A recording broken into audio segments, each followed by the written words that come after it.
Good morning, everyone. I hope you're all doing well today.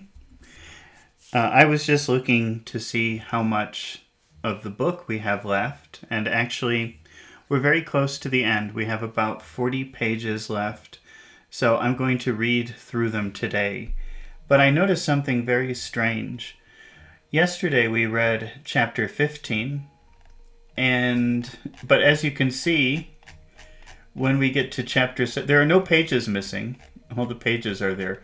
But when we get to chapter 17, there's no chapter 16. It's missing. I don't know what happened. Chapter 15 seems pretty short. I don't remember reading 2 chapters yesterday. Oh well. Well, anyway, I've decided we're going to finish the book today. And it seems like chapter 16 is missing. But when I Google how many pages are in Brave New World, it says 311. And this book has 311 pages, so I don't know what's happening. Well, missing chapters or not, this is the rest of the book. And if this is your first time watching with us, and you're watching live with us, then please, I encourage you to make questions. Because if you don't, I'm just going to stop and talk about words I think you probably don't know, or talk about words I don't know. So definitely ask questions in the chat if you have questions. All right, well, let's read chapter 17 of Brave New World by Aldous Huxley. Art, science, you seem to have paid a fairly high price for your happiness, said the savage, when they were alone. Anything else? Well, religion, of course, replied the controller. There used to be something called God before the 9 Years' War. But I was forgetting, you know all about God, I suppose. Well, the savage hesitated. He would have liked to say something about solitude, about night, about the mesa, lying pale under the moon, about the precipice, the plunge into shadowy darkness, about death. He would have liked to speak, but there were no words, even in Shakespeare. The controller, meanwhile, had crossed to the other side of the room and was unlocking a large safe to let into the wall between the bookshelves. The heavy door swung open, rummaging through darkness within. You know, when you're rummaging through something, that's when... did you ever have like a box full of things and you were looking for one thing? That's rummaging through something. It's like digging through something. That's actually a pretty common, useful word, rummaging. So just imagine a woman looking for something in her purse. She starts pulling things out. She's rummaging through her purse. Whenever you have a large group of something and you're trying to identify one thing in that group, you're probably rummaging through it, looking through it. So you can imagine if the room is dark, you might be going like this, trying to find something. So rummaging through the darkness within. It's a subject, he said, that has always had a great interest for me. He pulled out a thick black volume. You've never read this, for example. The savage took it. The Holy Bible, containing the Old and New Testaments. He read aloud from the title page. Nor this. It was a small book and had lost its cover. The Imitation of Christ. Nor this. He handed out another example. The Varieties of Religious Experience by William James. I've got plenty more, Mustafa Mond continued, resuming his seat. A whole collection of pornographic old books. So he's calling these books pornography. God in the safe and Ford on the shelves. He pointed with a laugh to his avowed library. You know, that word avowed, to me it means like promise. Let's see. How does Google define it? A vow is a promise, so avowed means like promised, has been asserted, admitted, or stated publicly. So if something is avowed, it's been stated publicly. People have admitted to it publicly. Maybe the reason he's using avowed here, meaning stated publicly or admitted to, is because he should be ashamed in this society. He should be ashamed to own these books. So it's an avowed library. He confesses he has a library of these religious books.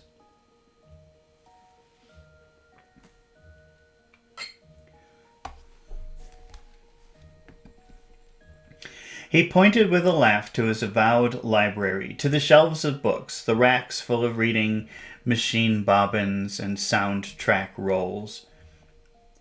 "If you know about God, why don't you tell them?" asked the savage indignantly. Remember that word indignant we've seen many times. That's when you're offended and angry. Or you feel like, a lot of times people get angry, but they know it's bad, but you feel justified or right to be angry. So he's angry and he doesn't feel bad about it. He's offended.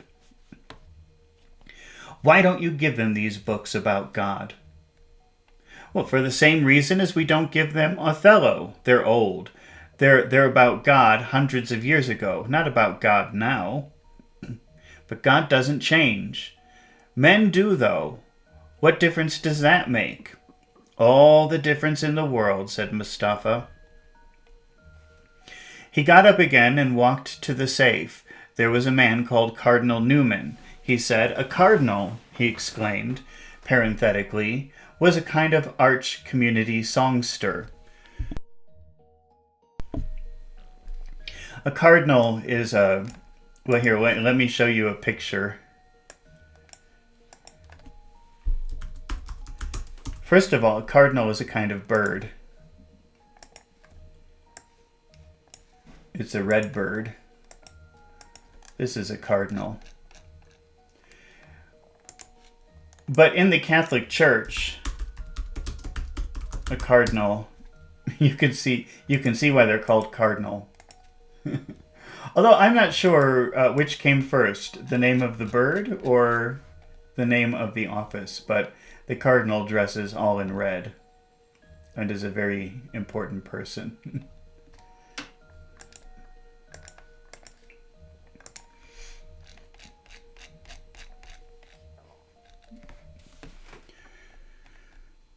Of course you have. Well, as I was saying, wait, let's see.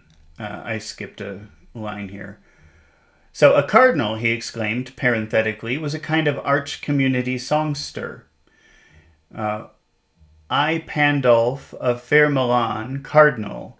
I've read about them in Shakespeare. Of course you have. Well, as I was saying, there was a man called Cardinal Newman. Ah, here's the book. He pulled it out. And while I'm about it, I'll take this one too. It's by a man called Mendebiran. He was a philosopher, if you know what that was. A man who dreams of fewer things than there are in heaven and earth, said the savage promptly. So he's always quoting Shakespeare. If you don't understand it, don't worry. Neither do I.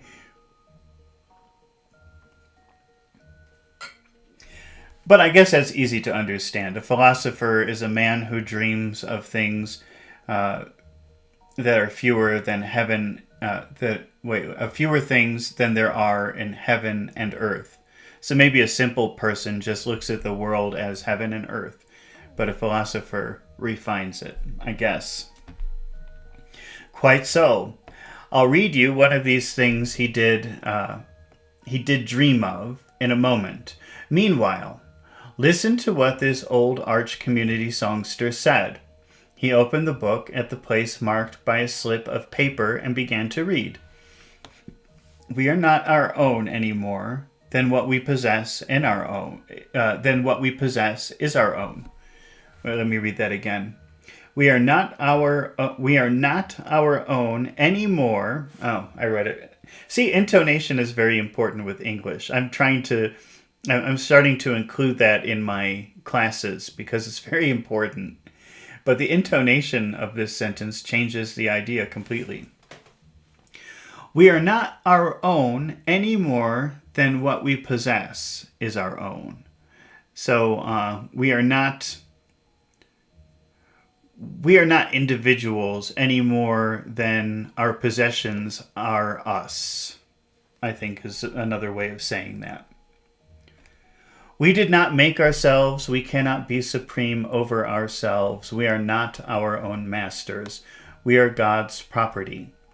Is it not our happiness thus to view the matter? Is it any happiness or any comfort to consider that we are our own? It may be thought so by the young and prosperous. These may think it a great thing to have everything, as they suppose, their own way, to depend on no one, to think of nothing out of sight, to be without irksomeness of continual acknowledgement. Irk means to annoy. So if you irk someone, you're annoying them. If something is irksome, it's annoying. But that's a pretty unusual word. People don't really say irksome. Sometimes they say irk as a verb. That irks me. I'm just checking the definition. But to call something irksome sounds pretty old-fashioned. People wouldn't probably say that. Yeah, irk just means annoy or irritate.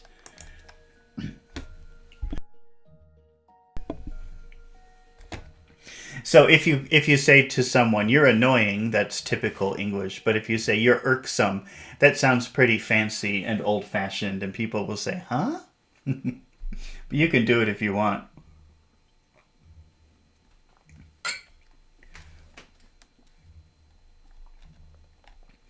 The irksomeness of continual acknowledgement, continual prayer, continual reference of what they do to the will of another.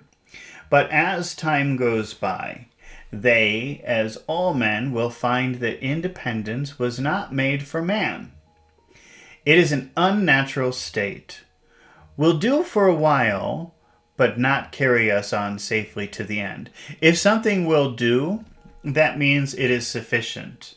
So it's sufficient to pretend that you're independent for a while, but you can never live your entire life like that. So it will do for a while. It will work for you for a while, but not forever.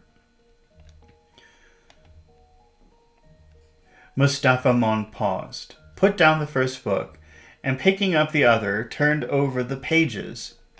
Take this, for example. And his deep voice once more began to read. A man grows old. He feels in himself that radical sense of weakness, of listlessness, of discomfort, which accompanies the advance of age, and feeling thus, imagines himself merely sick. Merely means like only sick. Nothing else. He's just sick. Lulling his fears with the notion that his distressing condition is due to some particular cause, from which, as from an illness, he hopes to recover. Vain imaginings. That sickness is old age, and a horrible disease it is. They say that it is the fear of death and of what comes after death that makes men turn to religion as they advance in years. But my own experience has given me the conviction that quite apart from any such terrors or imaginings, the religious sentiment tends to develop as we grow older. To develop because, as the passions grow calm, as the fancy and sensibilities are less excited and less excitable, our reason becomes less troubled in its working, less obscured by the images, desires, and distractions in which it used to be absorbed, whereupon God emerges from behind a cloud. Our soul feels, sees, turns towards the source of all light, turns naturally and inevitably. For now that all that gave to the world of sensations its life and charm has begun to leak away from us, now that phenomenal existence is no more bolstered up by impressions from within or from without, Let's look at the word bolster for a minute. Bolster.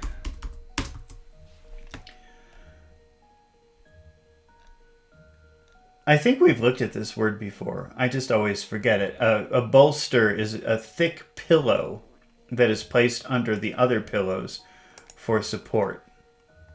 So here, let me show you a picture of a bolster.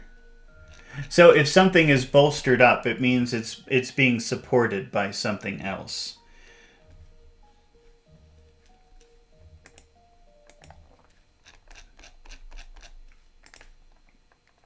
That's actually pretty common, but I just didn't know what a bolster was. I've never bothered thinking about it before. You'll definitely hear that one, though. All right. Bolstered up by impressions from within or from without, we feel the need to lean on something that abides, something that will never play us false, a reality, an absolute and everlasting truth. Yes, we inevitably turn to God, for this religious sentiment is of its nature so pure, so delightful to the soul that experiences it, that it makes up for all our other losses. Mustafa Mon shut the book and leaned back, it's like this, leaned back in his chair. One of the numerous things in heaven and earth, and these philosophers didn't dream about, was this, and he waved his hand. Us. The modern world. You can only be independent of God while you've got youth and prosperity. Independence won't take you safely to the end. Well, we've now got youth and prosperity right up to the end. What follows? Evidently, that we can be independent of God. The religious sentiment will compensate us for all our losses. But there aren't any losses for us to compensate. Religious sentiment is superfluous. Superfluous means extra. It's kind of a fancy word, and it means extra, unnecessary, not needed. So he's saying religious sentiment is superfluous. That means it's extra. You don't really need it. It's not necessary.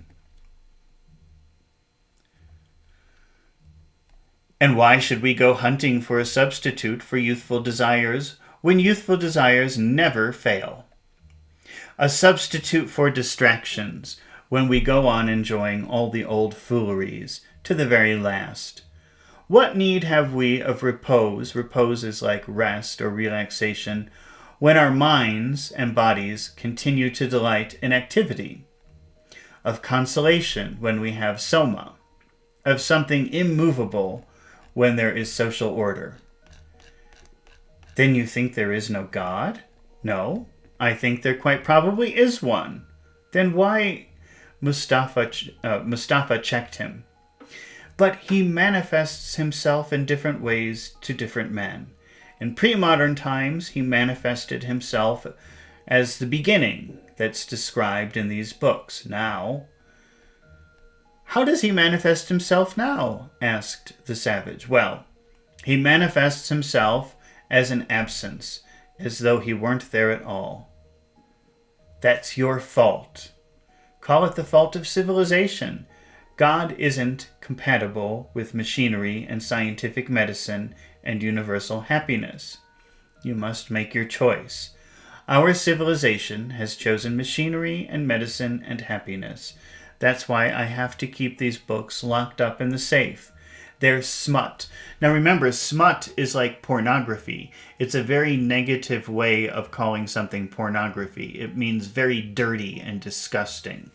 So he's calling these religious books dirty and disgusting pornography.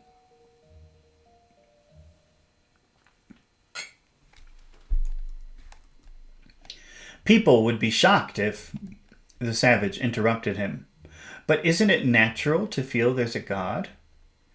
You might as well ask if it's natural to do up one's trousers with zippers, said the controller sarcastically. You remind me of another of those old fellows called Bradley. He defined philosophy as the finding of bad reason for what one believes by instinct, as if one believed anything by instinct. One believes things because one has been conditioned to believe them. Finding bad reasons for what one believes for other bad reasons, that's philosophy. People believe in God because they've been conditioned to believe in God. But all the same, insisted the savage, it is natural to believe in God when you're alone, quite alone in the night, thinking about death. But people never are alone now, said Mustafa Mond. We make them hate solitude, and we arrange their lives so that it's almost impossible for them to ever have it. The savage nodded gloomily. At Malpais, he had suffered because they had shut him out from the communal activities of the pueblo. In civilized London, he was suffering because he could never escape from those communal activities, never be quietly alone.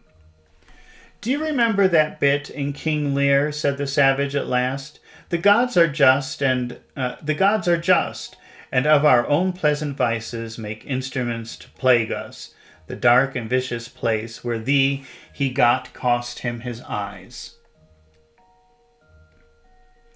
And Edmund answers, You remember he's wounded, he's dying. Thou hast spoken right, 'tis true. The wheel has come full circle. I am here.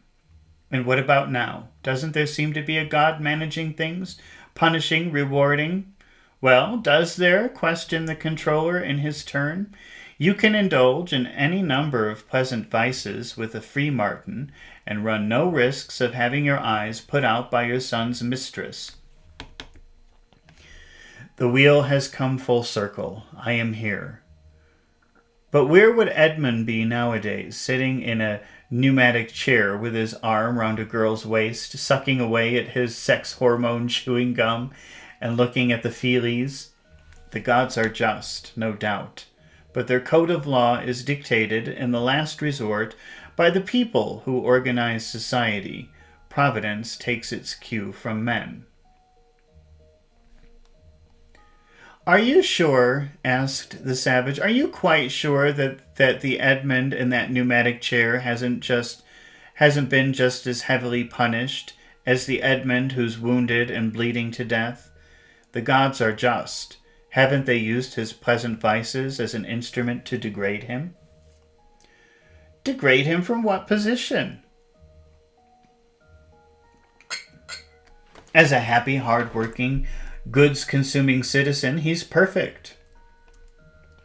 Of course, if you choose some other standard than ours, then perhaps you might say that he was degraded, but you've got to stick to one set of postulates. You can't play electromagnetic golf according to the rules of centrifugal bumblepuppy. These names are funny. Okay. But value dwells, that word dwell means live. Technically, you can call a house a dwelling. That's a place where you live. And a lot of times you use dwell to talk about someone living in a feeling or in a bad memory. Like, oh, I can't believe that stupid thing I did yesterday. Your friend might tell you, don't dwell on it. Don't live there. Move away from it. Move on. Move past it. That's actually a pretty common word, dwell, to mean don't stay there. Move away from it. Stop living in that experience. So here it says values dwell not in particular will, said the savage. It holds his estimate and dignity as well wherein 'tis precious of itself, as in the prizer. Come, come, protested Mustafa Mond. That's going rather far, isn't it?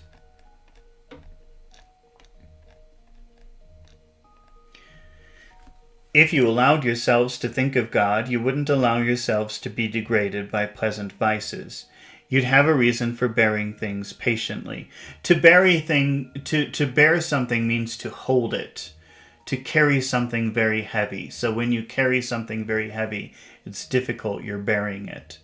So, and he's saying, if you allowed yourselves to think of God, you wouldn't allow yourselves to be degraded by pleasant vices. You'd have a reason for bearing things patiently.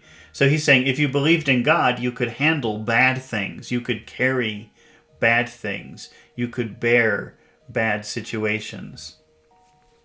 But since you don't believe in God, you can't. For doing things with courage, I've seen it with the Indians. I'm sure you have, said Mustafa Mond.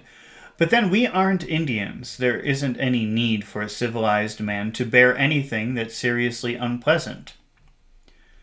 So, I don't know if I mentioned that, but bear usually means tolerate. I mean, it really means carrying something heavy, but in an abstract way, it means to tolerate something. And as for doing things, Ford forbid that he should get the idea into his head. It would upset the whole social order if men started doing things on their own. What about self-denial then? If you had a God, you'd have a reason for self-denial. But industrial civilization is only possible when there is no self-denial.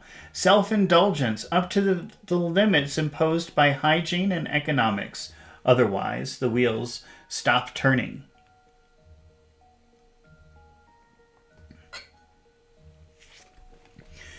You'd have a reason for chastity, said the savage, blushing a little as he spoke the words.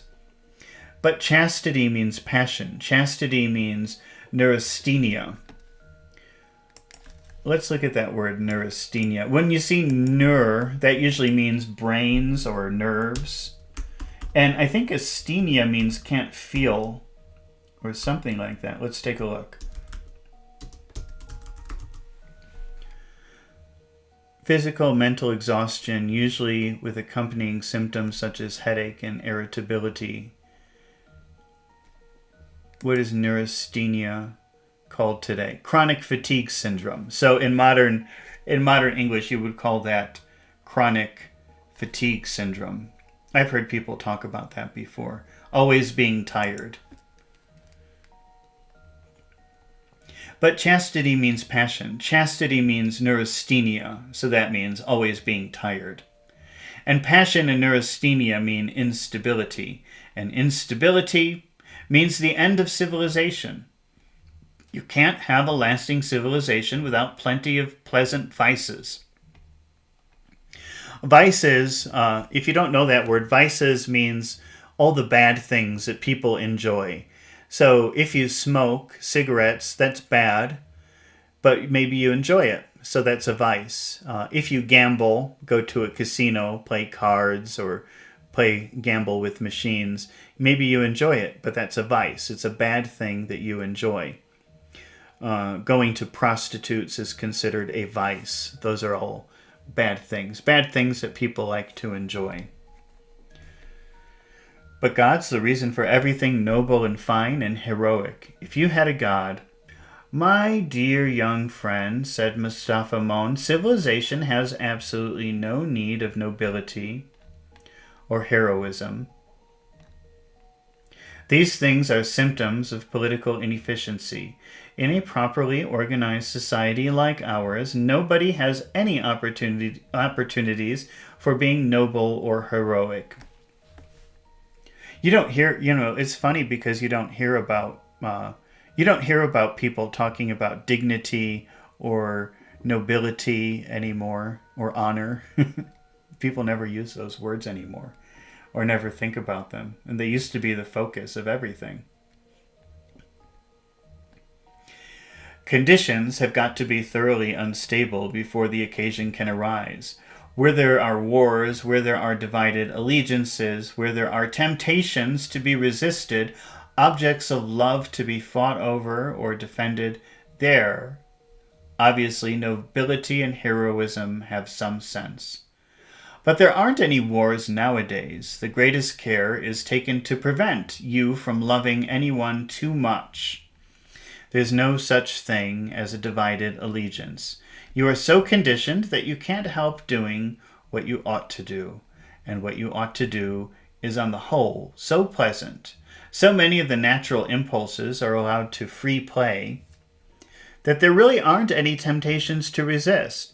And if ever, by some unlucky chance, anything unpleasant should somehow happen, why, there's always Soma to give you a holiday from the facts.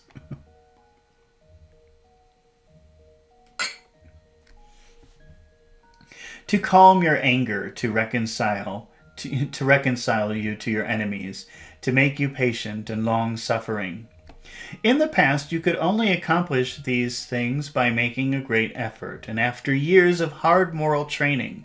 Now, you swallow 2 or 3 half-gram tablets, and there you are. Anybody can be virtuous now. You can carry at least half of your morality about in a bottle. And virtue, in case you don't know, is the opposite of vice.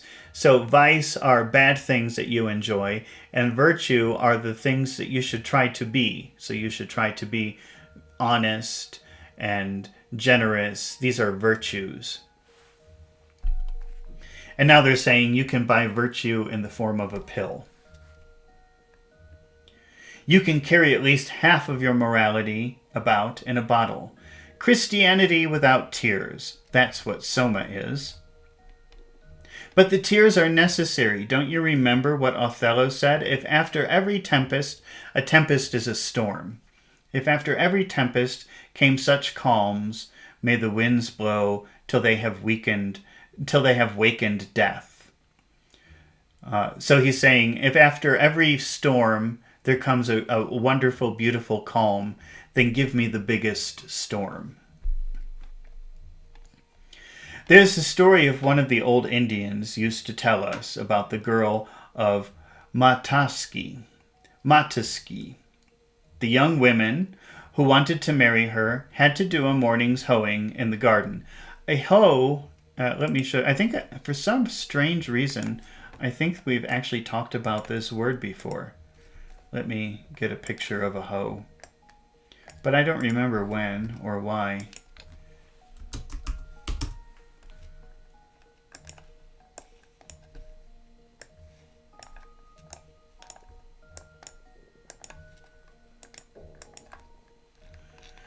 So it's a gardening tool or a farming tool. This is a hoe. H-O-E. Hoe.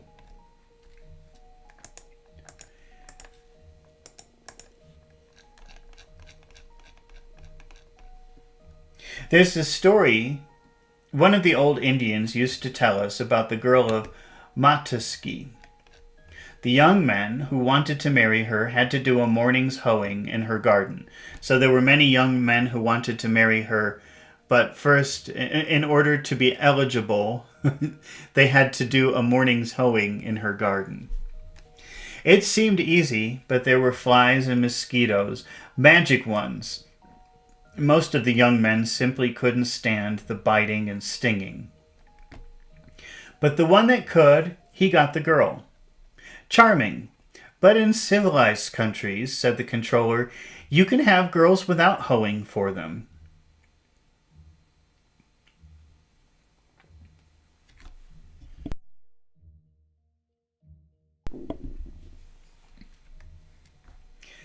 And there aren't any flies or mosquitoes to sting you. We got rid of them all centuries ago. The savage nodded, frowning. You got rid of them. Yes. That's just like you getting rid of everything unpleasant instead of learning to put up with it. To put up with something means to tolerate something. So he's saying you kill everything instead of tolerating it. Whether 'tis better in the mind to suffer the slings and arrows of outrageous fortune, or to take arms against a sea of troubles, and by opposing end them. But you don't do either, neither suffer nor oppose. You just abolish the slings and arrows. It's too easy. He was suddenly silent, thinking of his mother in her room on the 37th floor. Linda had floated in a sea of singing lights and perfumed caresses, floated away, out of space, out of time, out of the prison of her memories, her habits, her aged and bloated body. And Tomikin, ex-director of hatcheries and conditionings, Tomikin was still on holiday from humiliation and pain, in a world where he could not hear those words, that derisive laughter, could not see that hideous face. feel those moist and flabby arms round his neck in a beautiful world.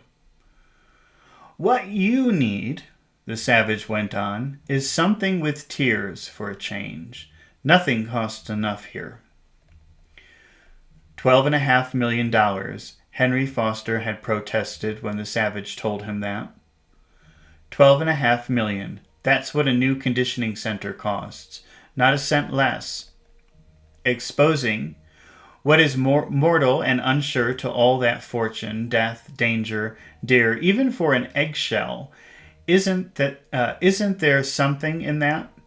Wait, let me read that again. Exposing what is moral and unsure to all that fortune, death and danger, dear, even for an eggshell. Isn't there something in that? I don't really understand that line, even reading it twice. Okay, well, let's see. Maybe it will become clear in a minute. He asked, looking up at Mustafa Mond, quite apart from God. Though, of course, God would be a reason for it. Isn't there something in living dangerously? There's a great deal in it, the controller replied. Men and women must have their adrenals stimulated from time to time. What? Questioned the savage, uncomprehending. It's one of the conditions of perfect health. That's why we made the VPS treatments compulsory. VPS? Violent Passion Surrogate. Regularly once a month. We flood the whole system with adrenaline. It's the complete physiological equivalent of fear and rage. All the tonic effects of murdering Desdemona and being murdered by Othello without any of the inconveniences. But I like inconveniences. We don't, said the controller. We prefer to do things comfortably. But I don't want comfort. I want God. I want poetry. I want real danger. I want freedom. I want goodness. I want sin. In fact, said Mustafa Mond, you are claiming the right to be unhappy. All right, then, said the savage defiantly. I'm claiming the right to be unhappy, not to mention the right to grow old and ugly and impotent, and the right to have syphilis and cancer, and the right to have too little to eat, and the right to be lousy, and the right to live in constant apprehension of what may happen tomorrow, the right to catch typhoid, the right to be tortured by unspeakable pains of every kind. There was a long silence. I claim them all, said the savage at last. Mustafa Mond shrugged his shoulders. You are welcome, he said. Okay, now we are moving on to chapter 18. I believe that this is the last chapter, so we're almost finished. We're going to finish this today. But we might as well take a little break here. So I will be back in 1 minute. Don't go anywhere. We're going to finish this today.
Okay, thank you for waiting. Now, let's get to the final chapter of Brave New World by Aldous Huxley. The door was ajar. Now, that word ajar means the door is a little bit open. And it's actually a pretty common word. And in your car, you might have an alarm, a little alarm light in your car that, if it's in English, will say door ajar. Oh, wait, let's see if we can find a picture of that.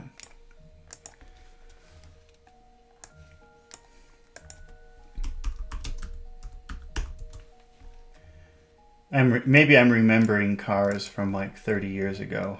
They don't look like that anymore. I don't know. They probably still have something like that.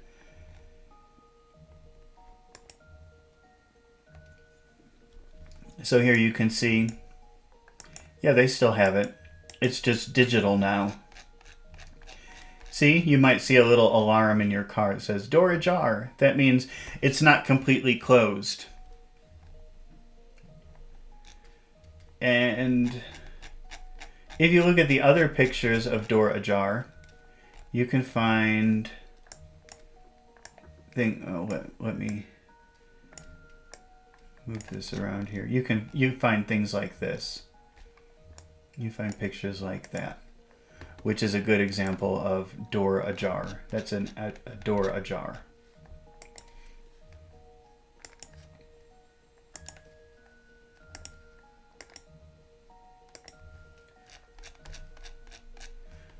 The door was ajar. They entered.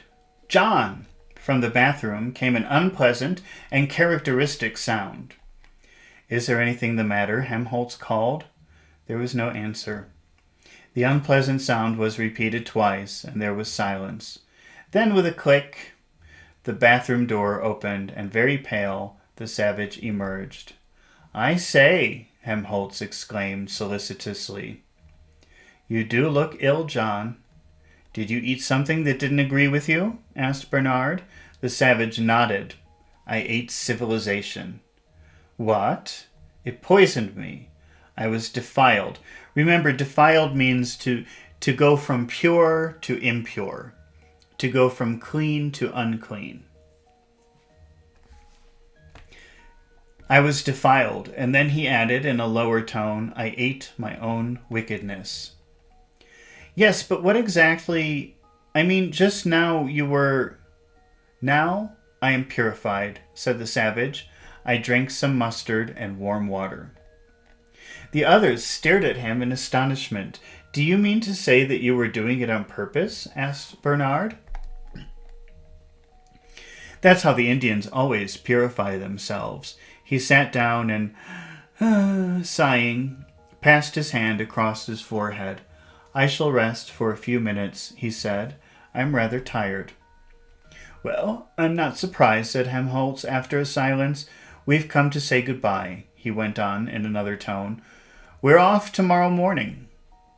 Yes, we're off tomorrow, said Bernard, on whose face the savage remarked a new expression of determined resignation. And by the way, John, he continued, leaning forward in his chair and laying a hand on the savage's knee, I want to say how sorry I am about everything that happened to you that happened yesterday. He blushed. How ashamed, he went on, in spite of the unsteadiness of his voice. How really... The savage cut him short, and taking his hand, affectionately pressed it. Helmholtz was wonderful to me, Bernard resumed after a little pause. If it hadn't been for him, I should... Now, Helmholtz protested. There was a silence. In spite of their sadness, because of it, even. For their sadness was the symptom of their love for one another, and the three young men were happy. I went to see the controller this morning, he said the savage at last. What for? To ask him if I mightn't go to the islands with you. And what did he say? Asked Helmholtz eagerly. The savage shook his head. He wouldn't let me. Why not?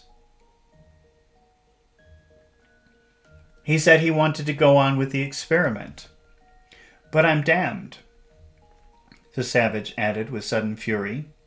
I'm damned if I'll go on the experiment, I'm damned if I'll go on being experimented with. Not for all the controllers in the world. I shall go away tomorrow too. But where? The others asked in unison. The savage shrugged his shoulders. Anywhere. I don't care, so long as I can be alone. From Guildford and down the line followed the Wey Valley to Godalming, then over Milford and Whitley, proceeded to Haslemere, and through Petersfield towards Portsmouth, roughly parallel to it. The up line passed over the Worplesdon, Tongham, Puttenham, Elstead, and Greyshot. Between Hogsback and Hindhead, there were points where the two lines were not more than 6 or even 7 kilometers apart. The distance was too small for careless flyers, particularly at night, and when they had taken half a gram too much. There had been accidents, serious ones. It had been decided to deflect the up line a few kilometers to the west.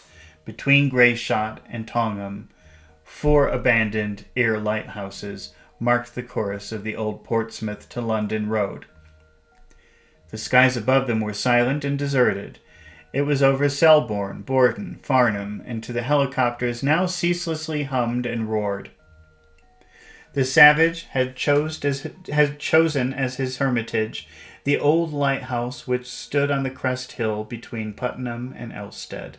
The building was of Faro concrete, and in excellent condition, almost too comfortable, the savage had thought when he first explored the place, almost too civilizedly luxurious.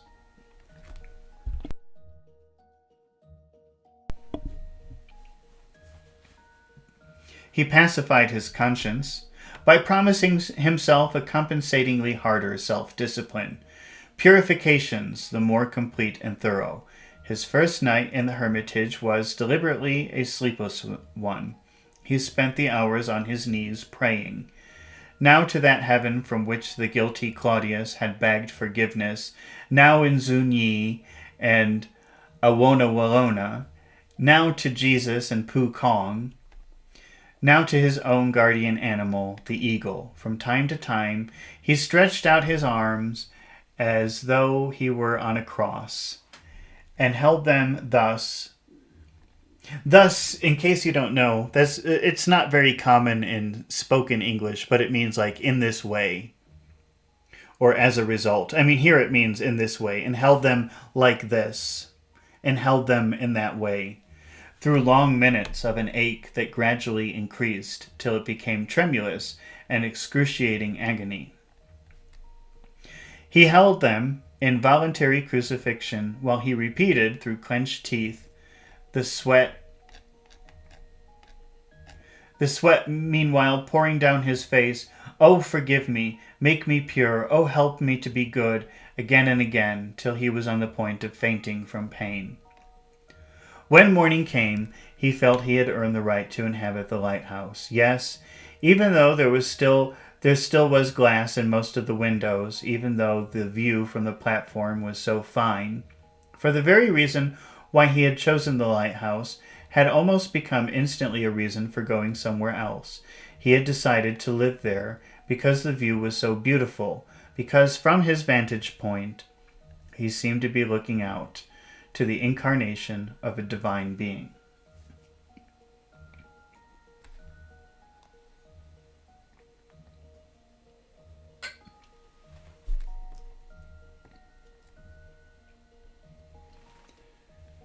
But who was he to be pampered with, the daily and hourly sight of loveliness? To be pampered means to be spoiled or to experience wonderful luxuries. But who was he to be pampered? Meaning, why should he have this luxury of such a beautiful view? That's really what it means. With the daily and hourly sight of loveliness. Who was he to be living in the visible presence of God? All he deserved to live in was some filthy sty, A sty is where a pig lives. So let's take a look at a pigsty.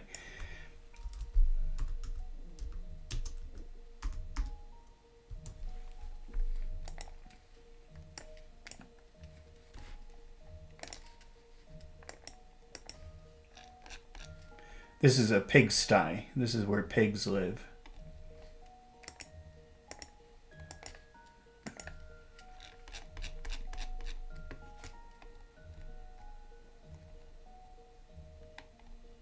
Who was he to be pampered with the daily living in the visible presence of God?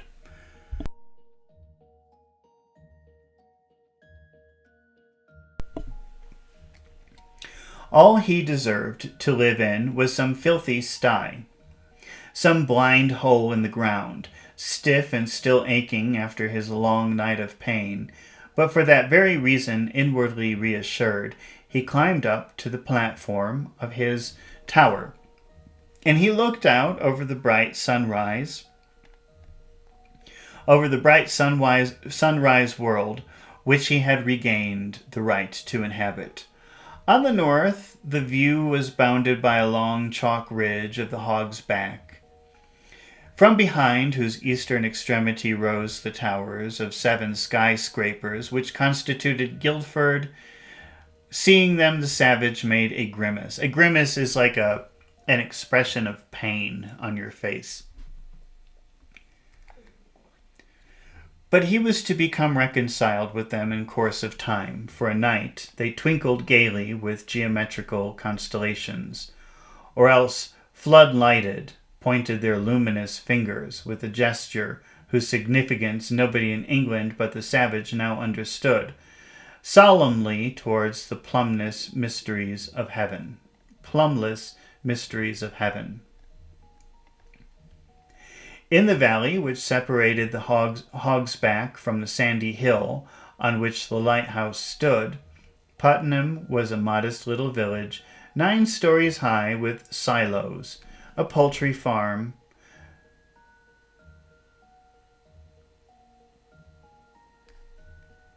I'm pausing because I want to show you what a silo was, but now I've lost my place.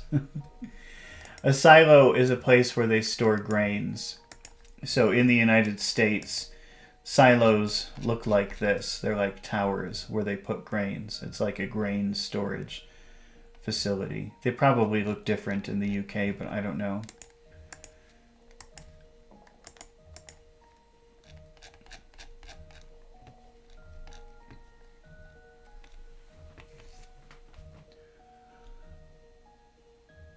Putnam was a modest little village, 9 stories high, with silos, a poultry farm. Poultry, when you see that word, that means something to do with chicken. So a poultry farm is a chicken farm. And a small vitamin D factory. On the other side of the lighthouse, towards the south, the ground fell away in long slopes of heather to a chain of ponds. Beyond them, above the intervening woods, rose the 14-story tower of Elstead, dim in the hazy English air. Hindhead and Selborne invited the eye into a blue, romantic distance.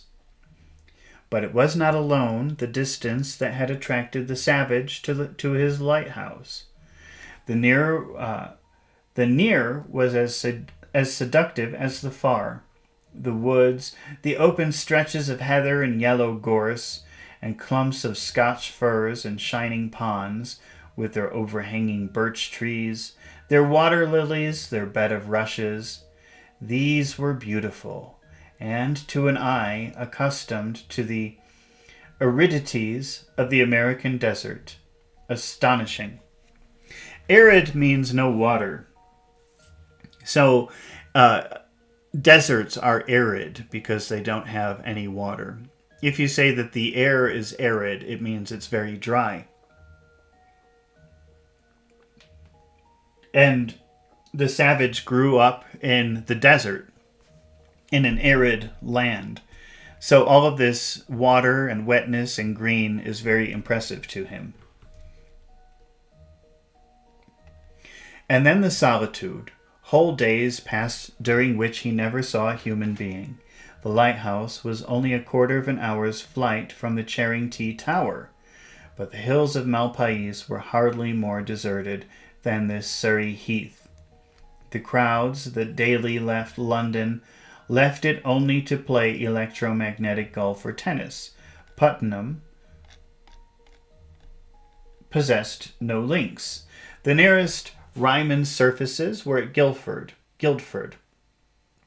Flowers and a landscape were the only attractions here, and so, as there was no good reason for coming, nobody came.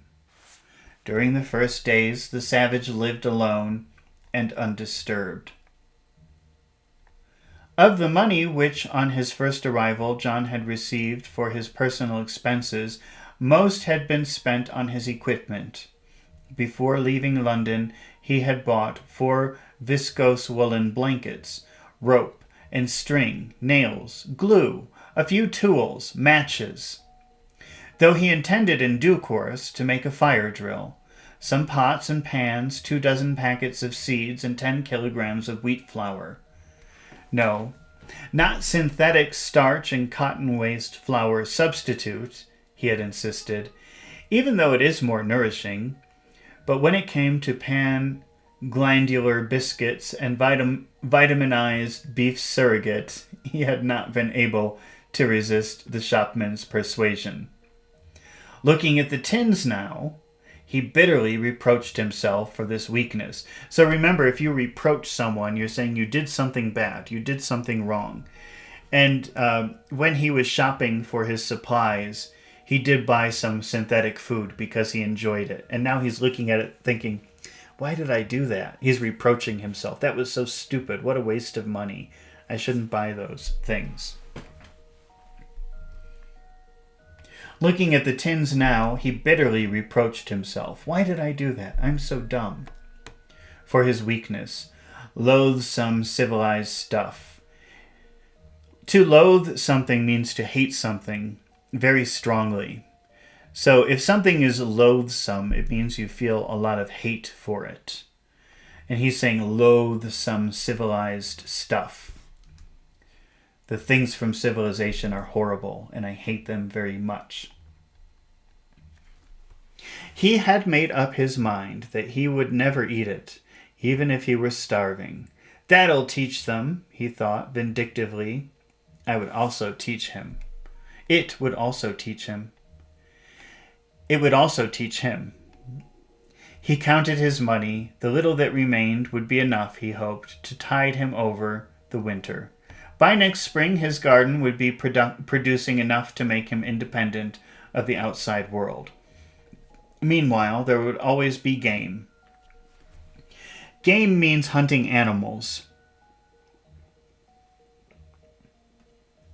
So when they say, meanwhile, there will always be game, that means while he's waiting for the plants to grow, he can always hunt animals. He had seen plenty of rabbits, and there were waterfowl on the ponds. He set to work at once to make bows and arrows. There were ash trees near the lighthouse and 4 arrow shafts, the whole copse full of beautifully straight hazel saplings. I don't know what a copse is. Let's take a look at that word. Copse. Not copse like C-O-P-S, but copse, C-O-P-S-E.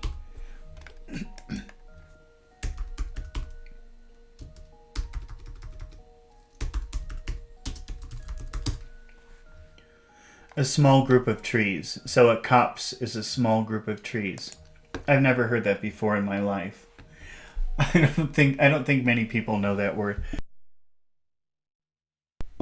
It might be something they use in the UK, but I've never heard it.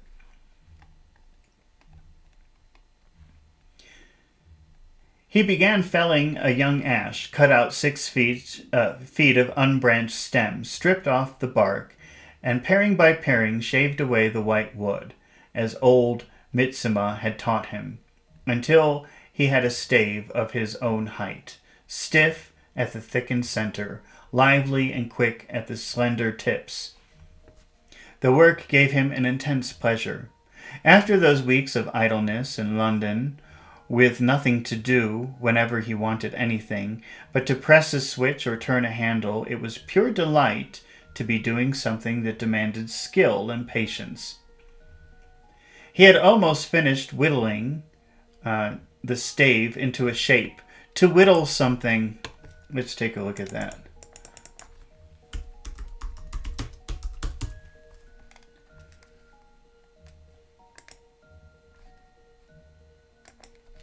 Can we find a picture of somebody whittling something? Okay, here's a picture.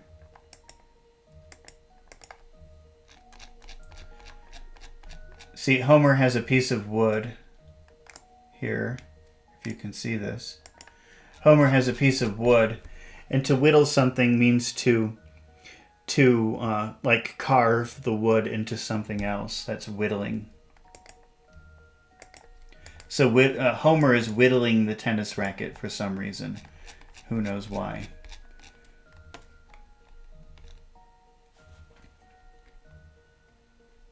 The work gave him an intense pleasure. After those weeks of idleness in London with nothing to do, whenever he wanted anything but to press a switch or turn a handle, it was a pure delight to do something that demanded skill and patience.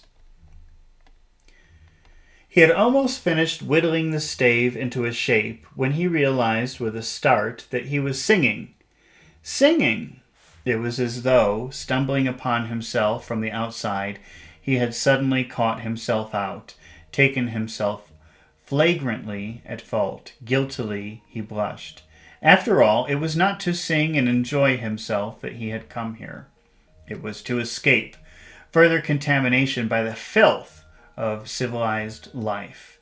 It was to be purified and made good. It was actively to make amends. To make amends means to find forgiveness, to release your guilt. So he went to this lighthouse to make amends, to forgive himself, so that he could be happy again, not feel guilty anymore. He realized to his dismay that, absorbed in the whittling of his bow, he had forgotten what he had sworn to himself. He would constantly remember poor Linda, and his own murderous unkindness to her, and those loathsome twins. Remember, loathing is extreme hate. Swarming like lice across the mystery of her death, insulting with their presence not merely his own grief and repentance, but the very gods themselves. He had sworn to remember. He had sworn unceasingly to make amends. So he feels guilty about letting his mother die that way. And I guess maybe not forgiving her or being kind to her when she was dying, or being understanding when she was dying. And now he needs to make amends. He needs to find a way to release this guilt, to make things right. That's making amends. What's he going to do? That's what I want to know. And here he was, happily sitting over his bow stave, singing. Actually singing. He went indoors, opened the box of mustard, and put some water to boil on the fire. Half an hour later, 3 Delta Minus land workers from one of the Putnam-Bokanovsky groups happened to be driving to Elstead, and at the top of the hill were astonished to see a young man standing outside the abandoned lighthouse, stripped to the waist. That means he isn't wearing a shirt. But he is wearing pants. Or I guess it could be the opposite. Maybe he's wearing his shirt and no pants. I doubt it. I think he's probably not wearing his shirt. And hitting himself with a whip of knotted cords. His back was horizontally streaked with crimson. So remember, we've seen that word crimson several times in this book. Crimson is a type of red. And it's the type of red that's the color of blood. That's crimson. And usually when you see that word crimson, you think about blood. The driver of the lorry pulled up at the side of the road and with his two companions stared open-mouthed at the extraordinary spectacle. 1, 2, 3. They counted the strokes. After the 8th, the young man interrupted his self-punishment to run the wood's edge and there be violently sick. So he's got a whip and he's hitting himself, punishing himself. And when he gets tired of that, he runs around where the trees start, where the woods start, until he becomes sick and throws up and vomits. When he had finished, he picked up the whip and began hitting himself again. 9, 10, 11, 12. Ford, whispered the driver, and his twins were of the same opinion. 40, they said. 3 days later, like turkey buzzards settling on a corpse, the reporters came. Dried and hardened over a slow fire of green wood, the bow was ready. The savage was busy on his arrows. 30 hazel sticks had been whittled and dried, tipped with sharp nails, carefully knocked. He had made a raid one night on the Putnam poultry farm, and now had feathers enough to equip a whole armory. It was at work upon the feathering of his shafts that the first of the reporters found him. Noiseless on his pneumatic shoes, a man came up behind him. "Good morning, Mr. Savage," he said. "I'm the representative of the hourly radio." Startled, as though by the bite of a snake, the savage sprang to his feet, scattering arrows, feathers, glue pot, and brush in all directions. "I beg your pardon," said the reporter with genuine compunction. "I had no intention." He touched his hat, the aluminum stovepipe hat, in which he carried his wireless receiver and transmitter. "Excuse my not taking it off," he said. "It's a bit heavy." "Well, I was saying, I'm the representative of the hourly." "What do you want?" asked the savage, scowling. The reporter returned his most ingratiating smile. "Well, of course our readers would be profoundly interested." He put his head on one side. His smile became almost coquettish. Remember, coquettish, we saw that's like flirting. Flirting is like when you're in love with someone and you want to show them. So he's being very flirty with the savage. He put his head on one side and his smile became almost coquettish. Just a few words from you, Mr. Savage." And rapidly, with a series of ritual gestures, he uncoiled 2 wires connected to a portable battery buckled round his waist, plugged them simultaneously into the sides of his aluminum hat, touched a spring on the crown, and an antenna shot up into the air, touched another spring on the peak of the brim, and like a jack-in-the-box, out jumped a microphone and hung there quivering 6 inches in front of his nose, pulled down a pair of receivers over his ears, pressed a switch on the left side of the hat, and from within came a faint, waspy buzzing. A wasp is a type of bee. Let's take a look at a wasp. I don't know what the difference is. Well, I guess I do now that I'm looking at a picture. I guess bees are nice and make honey, but wasps, I don't think that they make honey, and they're just mean. So a waspy buzzing. Buzzing is the sound of a bee. Bzzz. But I guess a waspy buzzing would be maybe louder. I'm not sure. I don't know what the difference is. But you use that word to talk about the sound of electricity. So my computer is buzzing. Bzzz. The lights are buzzing. Bzzz. That's a buzz.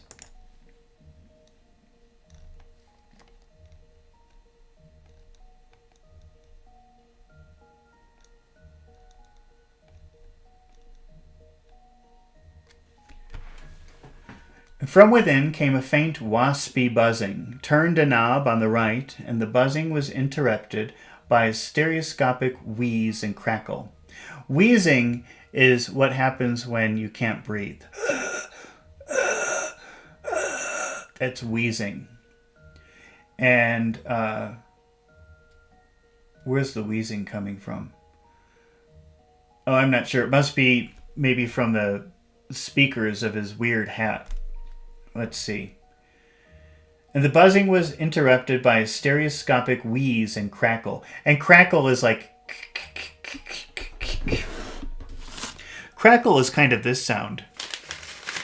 This is crackle. So if you think about an old record playing a music, you'll hear this while the song is going. That's crackling.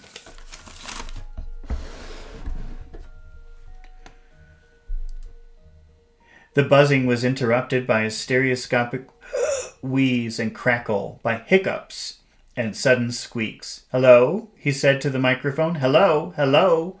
A bell suddenly rang inside his hat. "Is that you, Edsel?" "Primo Melon speaking." "Yes, I've got hold of him. Mr. Savage will now take the microphone and say a few words. Won't you, Mr. Savage?" He looked up at the Savage with another of those winning smiles of his. "Just tell our readers why you came here. What made you leave London?"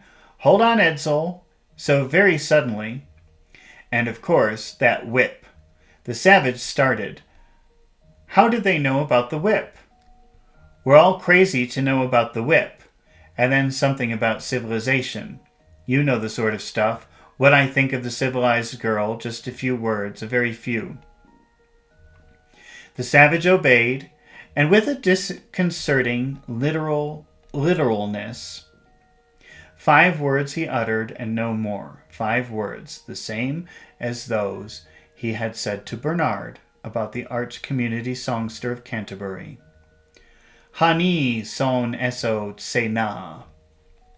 And seizing the reporter by the shoulder, seizing like grabbing him, he spun him round. The young man revealed himself invitingly well covered, aimed, and with all the force and accuracy of a champion foot and mouth baller, delivered the most prodigious kick. 8 minutes later, the new edition of the Hourly Radio was on sale in the streets of London. Hourly Radio reporter has coccyx kicked by mystery savage. Wait, coccyx? I think that's like the where your back meets your behind area. Let's see, coccyx or coccyx. Yeah, the last bone at the base of your spine. So wait, let's find a picture of coccyx.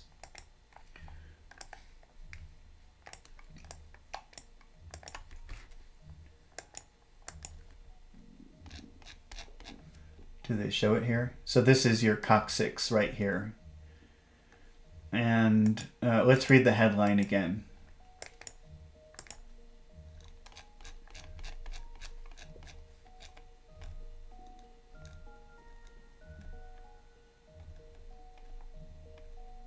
The Hourly Radio was on sale in the streets of London. Hourly Radio reporter has coccyx kicked by mystery savage, ran the headlines in the front page. Sensation in Surrey.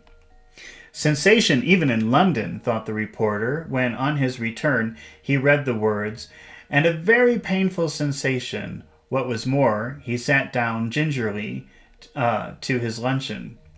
Undeterred by the cautionary bruise on their colleague's coccyx, 4 other reporters representing the New York Times, the Frankfurt Four-Dimensional Continuum, the Fortean Science Monitor, and the Delta Mirror called that afternoon at the lighthouse and met with receptions progressively increasing violence. Let me read that again. And met with receptions of progressively increasing violence. From a safe distance and still rubbing his buttocks, that's your behind area. "Benighted fool," shouted the man from the Fortean Science Monitor. Why don't you take Soma? Get away! The savage shook his fist. The other retreated a few steps and then turned round again.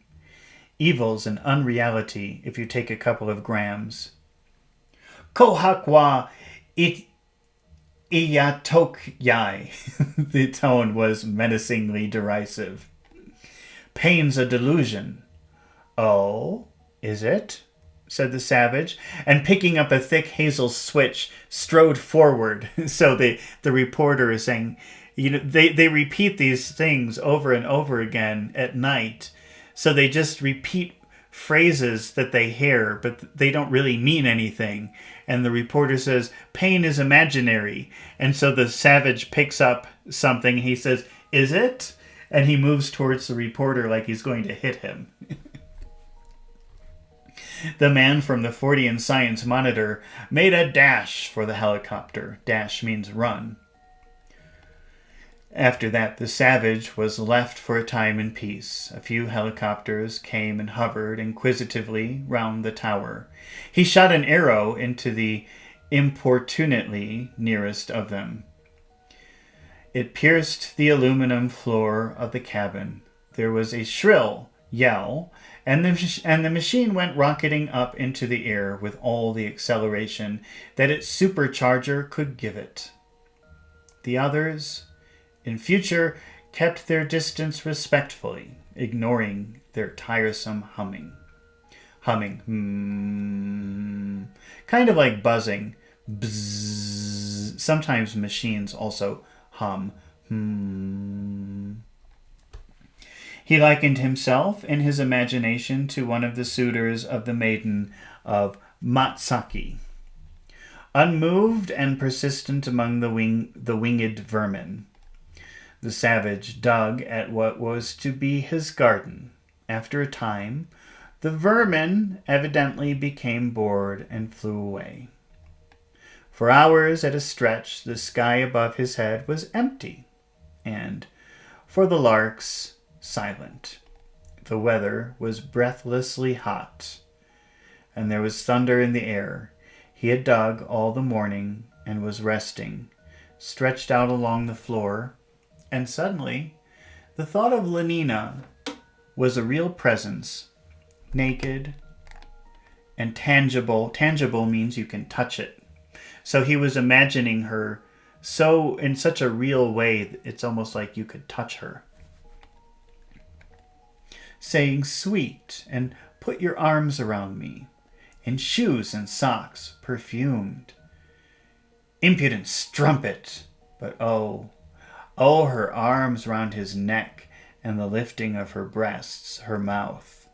Eternity was in our lips and eyes. Lenina, no, no, no, no.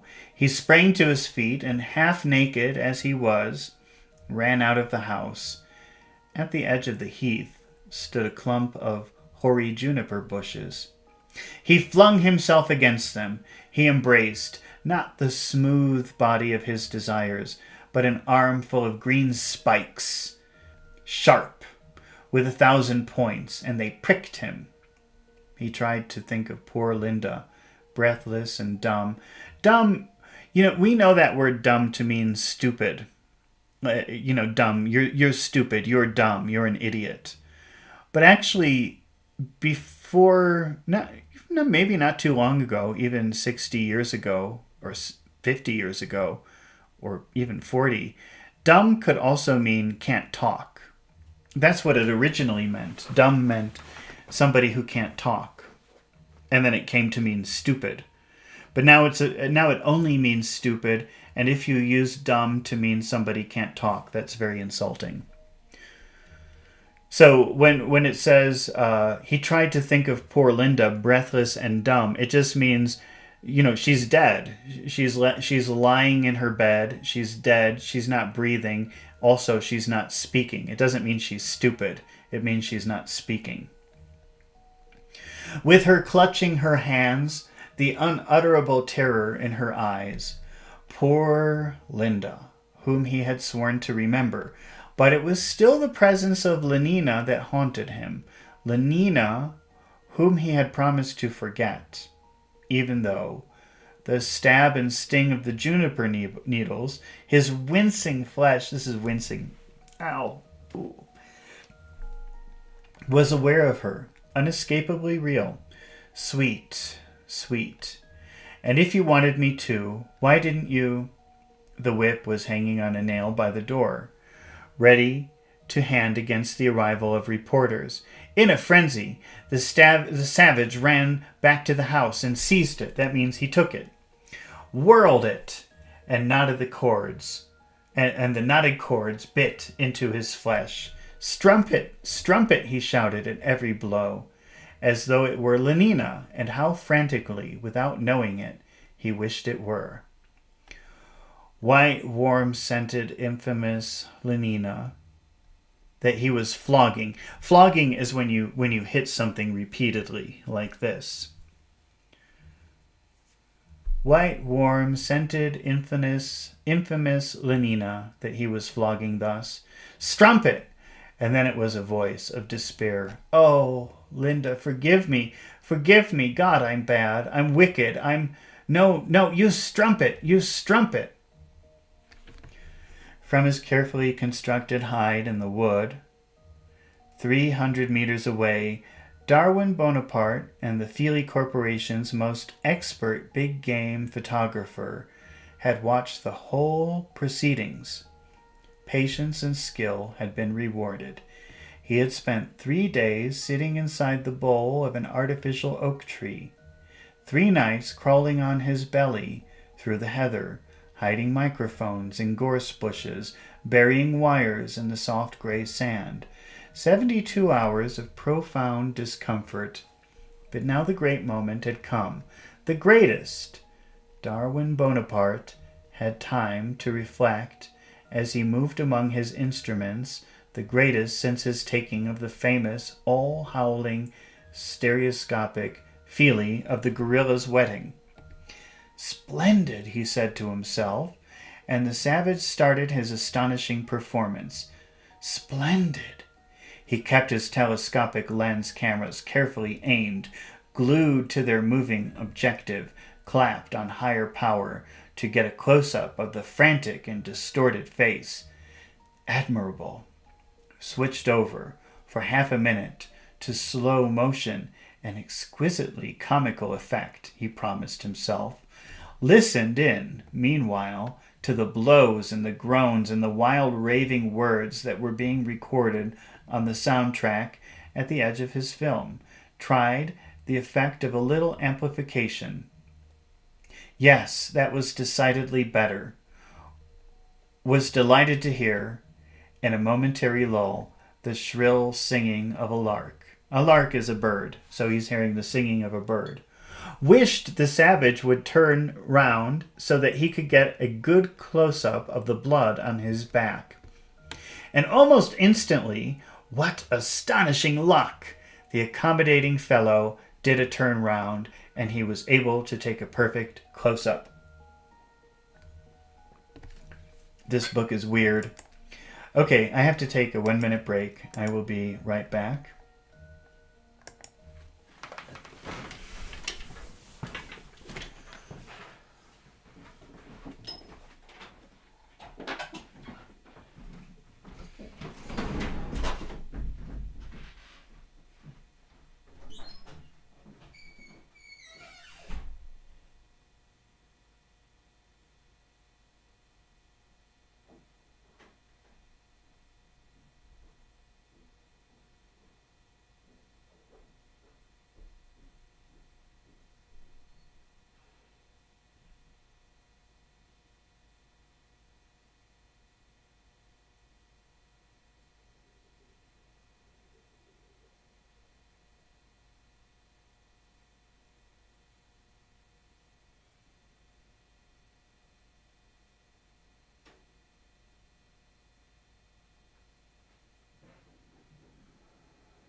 Oh no, I grabbed the wrong... I was supposed to do this one, but I grabbed the wrong thing. Oh well. That's from a different video. Okay, well, let's go. That's so silly. Okay, whatever. Let's go back to... Oh, now I lost my place. Where is it? Okay. Sorry about that. Okay, now we're about to finish. Well, that was grand, he said to himself when it was over. Really grand. He mopped his face. It's possible you don't know what a mop is. You know, sometimes people learn a lot of English, but then they don't learn basic words like this. So a mop is this. And then we can imagine this is a mop. These are mops. Mopping, mopping, mopping. So if he mopped his face, that means that, you know, maybe he took something like a handkerchief and he did this to his face. It's not normal. You don't normally mop your face, so don't use that. But just so we understand what they're talking about. Well, that was grand, he said to himself when it was all over. Really grand. He mopped his face. And when they had to put in the Feely effects at the studio, it would be a wonderful film. Almost as good, thought Darwin Bonaparte, as The Sperm Whale's Love Life. And that, by Ford, was saying a good deal. 12 days later, The Savage of Surrey had been released and could be seen, heard, and felt in every first-class Feely palace in Western Europe. The effect of Darwin Bonaparte's film was immediate and enormous. I don't like this angle of the camera is annoying me. Okay, that's better. I want to feel like I'm looking at the camera while I'm reading. Okay, the effect of Darwin Bonaparte's film was immediate and enormous. On the afternoon which followed the evening of its release, John's rustic solitude was suddenly broken by the arrival overhead of a great swarm of helicopters. He was digging in his garden, digging, too, in his own mind, laboriously turning up the substance of his thought, death. And he drove in his spade once and again, and yet again, and all our yesterdays have lighted fools the way to dusty death. A convincing thunder rumbled through his words. He lifted another spadeful of earth. Why had Linda died? Why had she been allowed to become gradually less than human, and at last he shuddered? Remember, shuddering is when you go, ooh, that's shuddering. A good kissing carrion.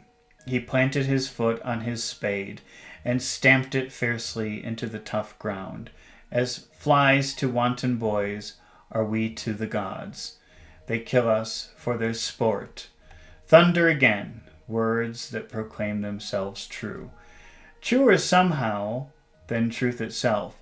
And yet that same Gloucester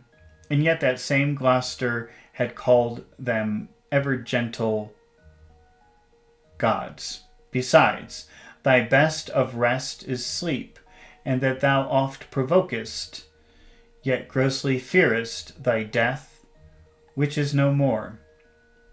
So let's see, your best rest is sleep, and you often try to sleep, yet so this is Shakespeare he's quoting again, but if we try to translate that, it would be something like, the best thing for you is resting, is sleep. And you're always trying to find sleep. You're always trying to get a good sleep. So why are you afraid of death?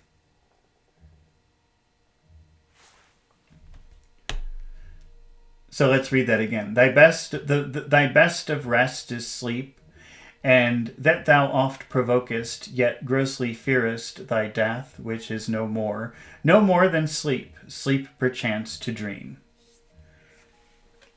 His spade struck against a stone, he stooped to pick it up, for in that sleep of death, what dreams? A humming overhead had become a roar, and suddenly he was in a shadow. There was something between the sun and him.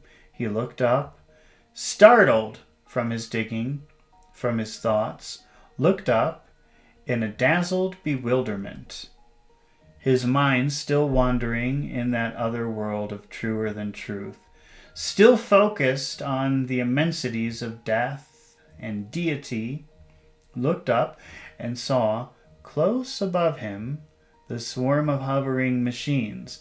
Like locusts they came, hung poised, descended all around him on the heather, and from out of the bellies of these giant grasshoppers stepped men in white viscose flannels, women, for the weather was hot, in acetate shantung pajamas or velveteen shorts, and sleeveless half-unzippered singlets, one couple from each. In a few minutes there were dozens of them standing in a wide circle round the lighthouse, staring, laughing, clicking their cameras. You know, click is like the click of a mouse. That's the sound. So the old days we had cameras, made clicking noises. Laughing, clicking their cameras, throwing, as to an ape, peanuts, packets of sex hormone chewing gum, pan-glandular petit beurre. Beurre, petit is small and beurre is butter, but I don't know, glandular petit beurre, I don't know what that's supposed to be. At every moment, for across the hog's back a stream of traffic now flowed. Unceasingly, their numbers increased. As in the nightmare, the dozens became scores, and scores hundreds.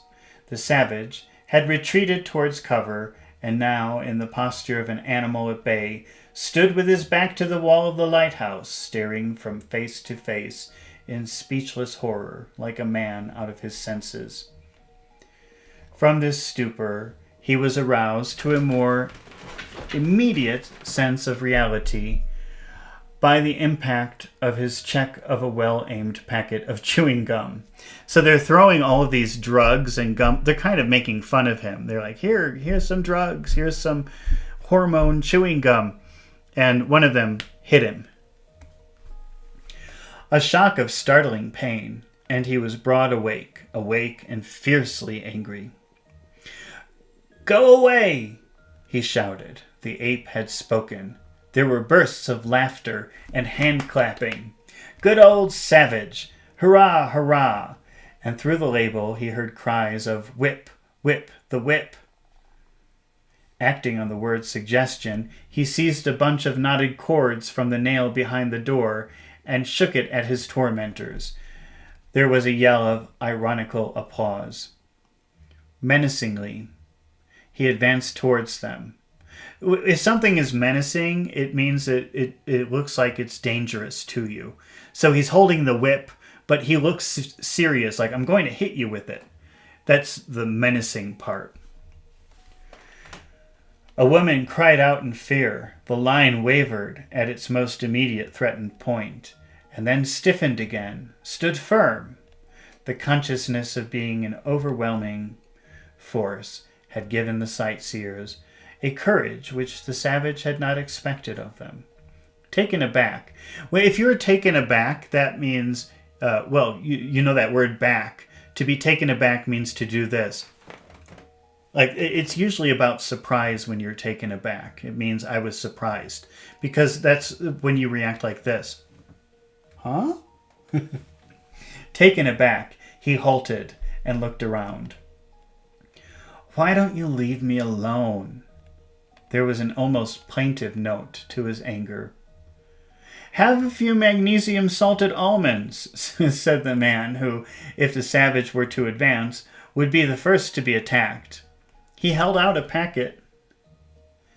They're really very good, you know, he added with a rather nervous smile of propitiation. Uh-oh. We better look up that word, I think we have seen that word before, but I don't remember what it means. Propitiate. Let's see. Propitiation. The action of propitiating or appeasing a good spirit or person. A god, spirit, or person. So they're trying to calm him down. Here, have an almond. They're very good. Have a, what was it? There was some kind of magnesium salted almonds. Here, have a magnesium salted almond. Trying to propitiate him, make him calm, make him not so angry anymore. With a rather nervous smile of propitiation, and the magnesium salts will help you keep you young. The savage ignored his offer. What do you want with me? He asked, turning from one grinning face to another. What do you want with me? The whip, answered 100 voices confusedly. Do the whipping stunt. Let's see the whipping stunt again. Then in unison and on a slow, heavy rhythm, we want the whip, shouted the group at the end of the line. We want the whip.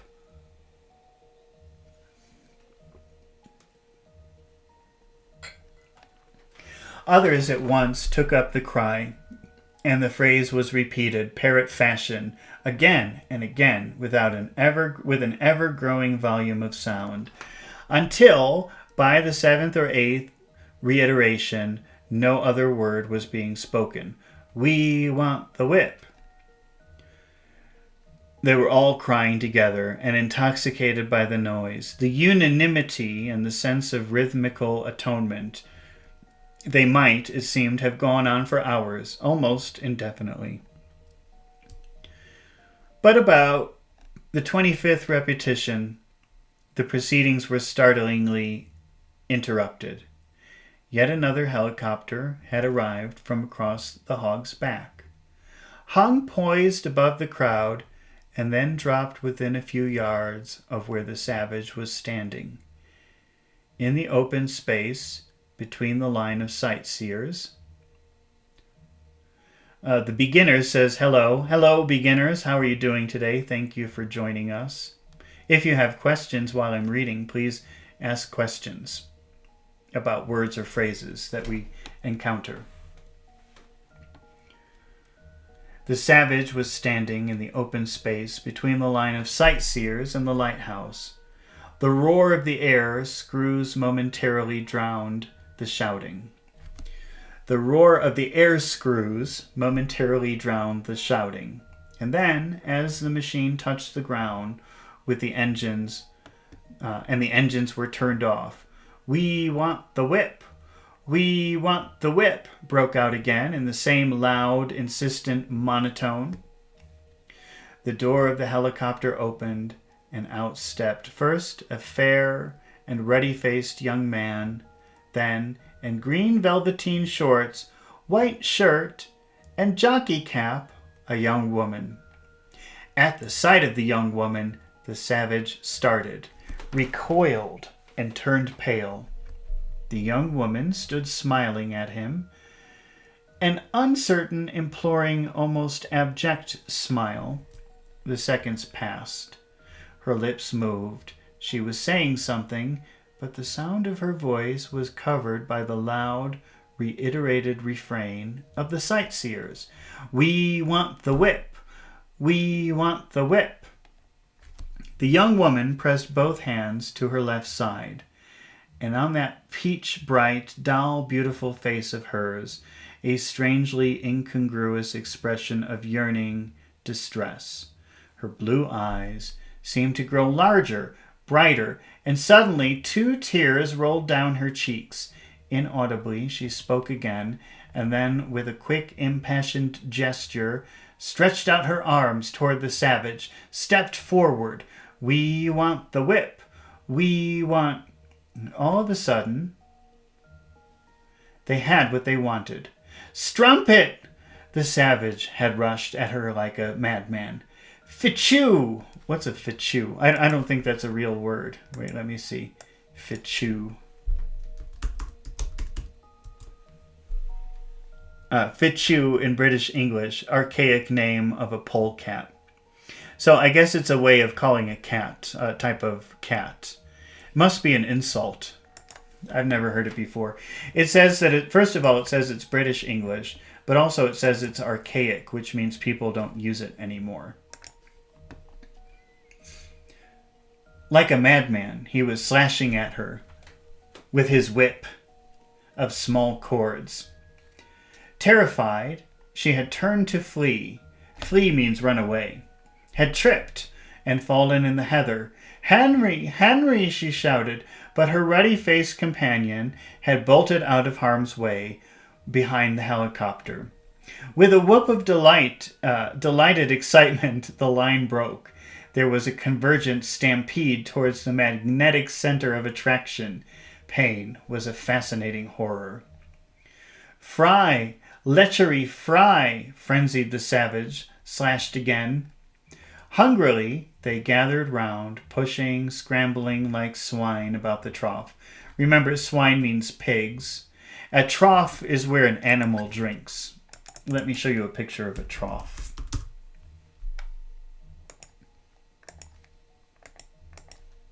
Could be where they eat too, but I think it's mostly for water. So this is a trough. That's where animals eat food.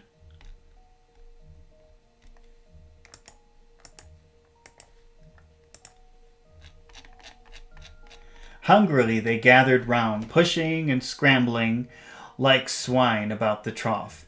Oh, the flesh! The savage ground his teeth.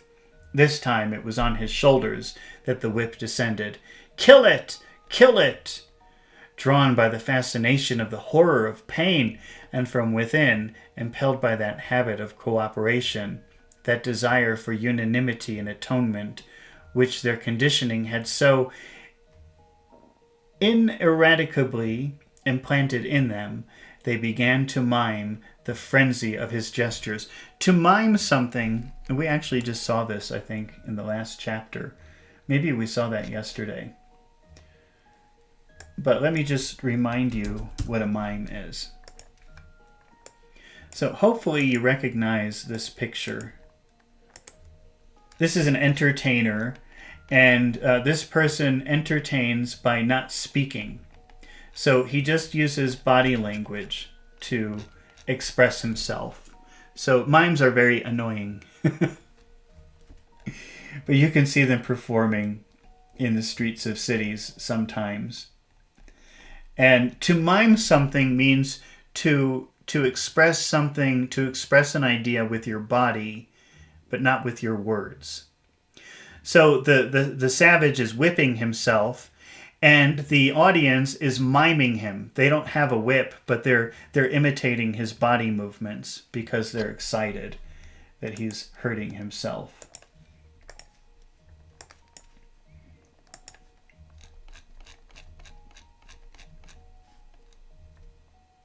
They began to mime the frenzy of his gestures, striking at one another as the savage struck at his own rebellious flesh, or at the plump incarnation of turpitude writhing in the heather at his feet. Now remember, plump means a little bit fat, like chubby.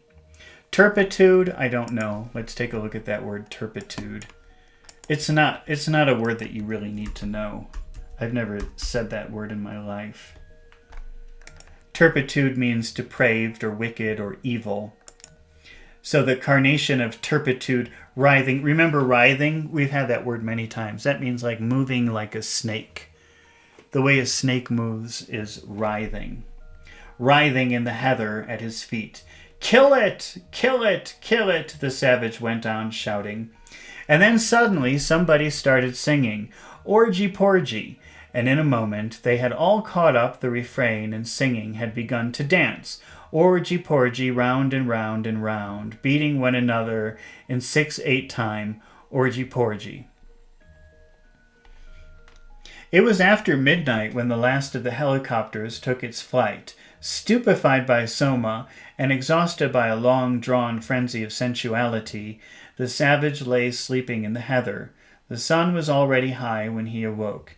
He lay for a moment, blinking, owlish incomprehension at the light, and then suddenly remembered everything. Oh, my God, my God. He covered his eyes with his hands. That evening, the swarm of helicopters that came buzzing across the Hog's Back was a dark cloud 10 kilometers long. The description of last night's orgy of atonement had been in all the papers. The Savage called the first arrivals as they alighted from their machine. "Mr. Savage." There was no answer. The door of the lighthouse was ajar. They pushed it open and walked into a shuttered twilight.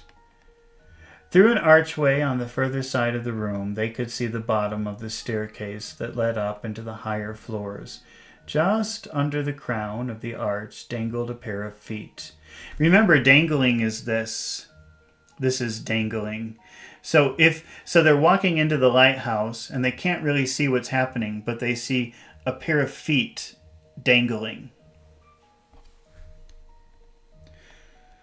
Mr. Savage. Slowly, very slowly, like two unharried compass needles, the feet turned towards the right. North, northeast, east, southeast, south, southwest, and then paused, and after a few seconds, turned as unhurriedly back towards the left. South, south, southwest, south, southeast, east. So the savage hung himself. He died. He killed himself. All right, well, that was the end of the book. That was the end of Brave New World by Aldous Huxley. Wow, what a strange story. Okay, well, I had already chosen a book that I wanted to read next, but I have received several requests to do Animal Farm by George Orwell. So I don't know anything about that book at all, but it seems like because my first book that I read was 1984, read online, that I guess I got some Orwell fans, and now they want me to read Animal Farm. So I think I'll probably start that tomorrow at the same time as today. So tomorrow we will start Animal Farm, and I look forward to seeing you. I hope you come round at the same time tomorrow to start the new book.